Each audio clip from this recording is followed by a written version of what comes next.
আমি মনে করি ঢাকা 17 আসনে প্রতিটি মানুষের সৌভাগ্যবান, এমন একজন মানুষ যিনি প্রতিটি জনগণকে তার যে অঙ্গীকার ব্যক্ত করেন সেই অঙ্গীকারকে যতক্ষণ পর্যন্ত বাস্তবায়ন না করতে পারেন ততক্ষণ পর্যন্ত উনি এই বিষয় নিয়ে খুব বিচলিত থাকেন। এটা আমরা বিশ্বাস করি। আপনাদের প্রতিটি সমস্যার সমাধান ইনশাআল্লাহ আশা করি ওনার মাধ্যমে আমরা করতে পারবো।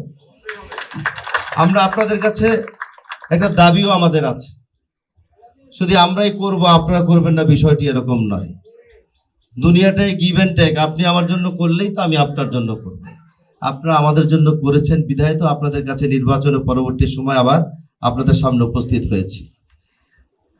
এই বাংলাদেশ যার যার ধর্ম শেষে পালন করবে, আমরা সবসময় আপনাদের পাশে থাকব, নির্ভয়ে আপনাদের ধর্ম আপনারা পালন করে যাবেন, তাতে কোনো সমস্যা নেই। যে কোনো বিষয় আপনারা আমাদেরকে জানাবেন। আমাদের স্থানীয় নেতৃবৃন্দরা আছেন, তারাও যদি কোনো কারণে আপনাদের প্রতি কোনো অন্যায় করে কিংবা বহিরাগত কিংবা আশেপাশের কেউ করে সেই বিষয়টাকে আমাদেরকে জানাবেন।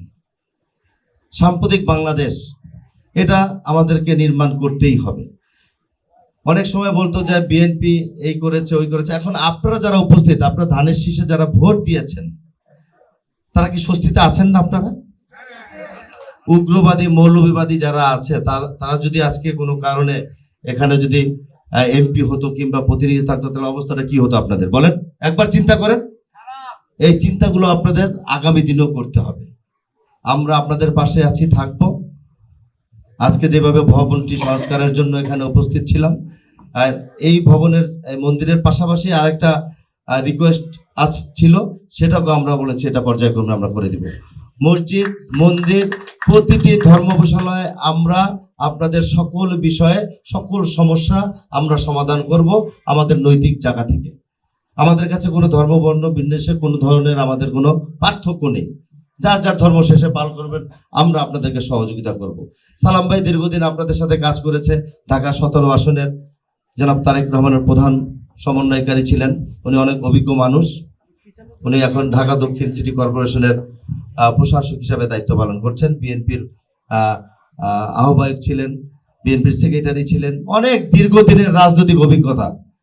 আপনার যে কোনো বিষয়ে সালাম ভাইকেও জানাতে পারবেন, কারণ যেহেতু সালাম ভাই আপনাদের সাথে নির্বাচন করেছে, সালাম ভাই তো আপনাদেরকে অনেক অঙ্গীকার দিয়ে গেছে। এখন সালাম ভাইকে টুটি চেপে ধরার মতো সুযোগ আপনাদের আছে।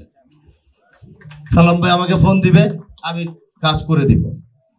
আমার নেতা জনাব তারেক রহমান এই জায়গার এমপি, তা আমার কিছু দায়িত্ব আছে না?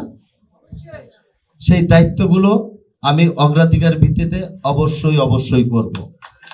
উনি আমাকে বিশ্বাস করে আমাকে আস্থার জায়গা থেকে ঢাকা উত্তর সিটি কর্পোরেশনের একটা সবচেয়ে মূল্যবান একটা জায়গা আমাকে দিয়েছেন।